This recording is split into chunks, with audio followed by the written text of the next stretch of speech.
આ બ્રહ્માંડમાં, આ પૃથ્વી ઉપર મને ઈશ્વરના 3 સર્જન માટે એટલું બધું માન છે, એટલું બધું પ્રેમ છે, એટલી બધી લાગણી છે.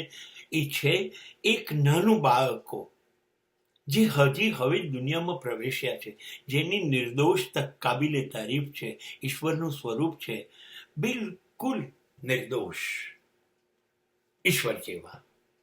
બીજી સ્ત્રીઓ જેણે આ પૃથ્વીનું સ્વર્ગ બનાવવાના બધા પ્રયત્નો કર્યા છે, આ માનવ સૃષ્ટિને આગળ વધારી છે. આપણે પુરુષો ગમે તેટલા શક્તિશાળી હોય, પણ જન્મ્યા તો સ્ત્રીની મદદથી.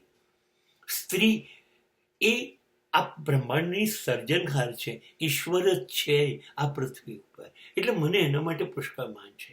અને ત્રીજું, જ્યારે શરીર સાથ ના આપે, મન, બુદ્ધિ, ઇન્દ્રિયો કશું સાથ ના આપે ને જ્યારે, ત્યારે 60, 70, 80, 90 વર્ષ જેટલી તાકાત હોય એટલું જીવતા થઈ જઈએ ને, એવા વૃદ્ધો, જ્ઞાન વૃદ્ધો, અનુભવ વૃદ્ધો, આ લોકો પાસે કેટલો બધો ખજાનો છે, પણ શરીર સાથ નથી આપતું. એવા સમયે મને વૃદ્ધો બહુ જ વાલા લાગે છે.